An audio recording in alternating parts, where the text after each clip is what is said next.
Gara importante per noi ancora di più per quanto riguarda la classifica, insomma, io ho vissuti diversi di derby anche in altre città, ma credo che questo valga come una finale perché poi si gioca purtroppo poco per classifica importante, quest'anno soprattutto non l'anno scorso, e quindi va preparata come una finale, una partita secca e ecco, per noi è come una finale. È una squadra che ha un'identità, è una squadra che nel tempo è stata costruita avendo un'identità, una squadra molto aggressiva, che è poi lo spirito del Genoa, credo, no? Negli anni, sicuramente nella storia recente, mi riferisco agli ultimi 50 anni, uno stile diverso rispetto alla Samp, ma credo che lo stile della Samp, che è leggermente diverso di quello del Genoa, abbia portato risultati migliori nel tempo.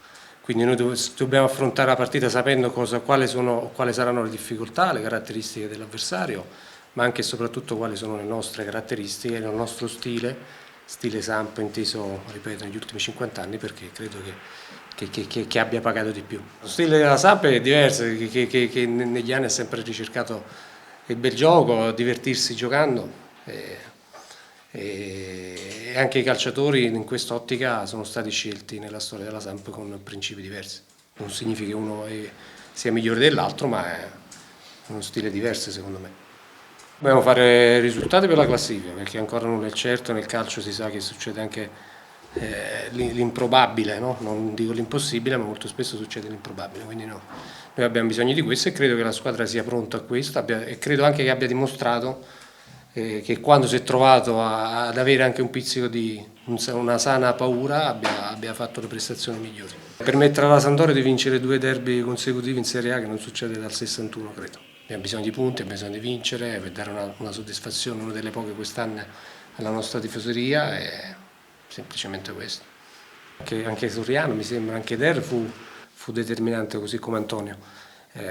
Quella era una squadra diversa, aveva un metodo di gioco diverso perché c'erano calciatori con caratteristiche diverse. A gennaio le cose sono cambiate e sono cambiate per strategie, per necessità o per volontà, e non soltanto propria mia o della società, ma anche degli interpreti dei calciatori. Quindi era una squadra diversa, era anche Carbonera in campo che ti dava le 2 fasi con una transizione importante, quindi è una squadra che molto spesso viene dimenticata, ma è una squadra diversa. Adesso la nostra, che ha principi di gioco leggermente diversi perché sono giocatori diversi. Questo l'abbiamo pagato, a parte l'ultima partita abbiamo fatto veramente male, ma l'abbiamo pagato all'inizio, poi credo che la squadra per una decina di partite abbia avuto un rendimento forse vicino, se non leggermente superiore in termini di risultati rispetto al proprio valore e alle aspettative. E quindi noi abbiamo pagato questo in quest'anno qua. Il Genoa ha pagato tanti infortuni, ma a differenza nostra è una squadra che dispone di giocatori funzionali rispetto a quello che è l'idea dell'allenatore, quindi è molto semplice la lettura.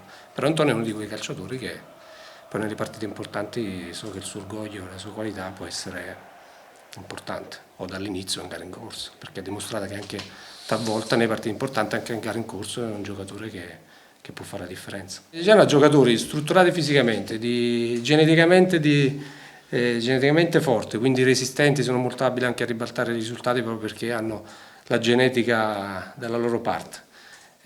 Aggressivi perché vengono scelti giocatori aggressivi, quindi hanno un'identità e sono caratteristiche che noi dobbiamo contrastare, e poi dentro a queste caratteristiche hanno anche delle lacune di cui noi con le nostre qualità dobbiamo farle emergere, come in parte o quasi come in parte la partita d'andata ha dimostrato. Niente, un avvicinamento, un infortunio, cose che succedono, non ci vedo nulla di male.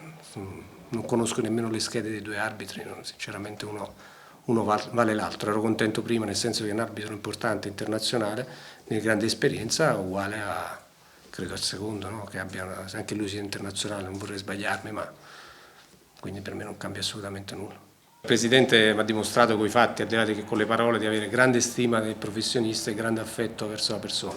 La seconda cosa sicuramente mi lusinga molto di più della prima. Detto questo, con affetto, ogni tanto il Presidente va un po' lungo, come succede anche a me. Va un po' lungo, a volte succede anche a me.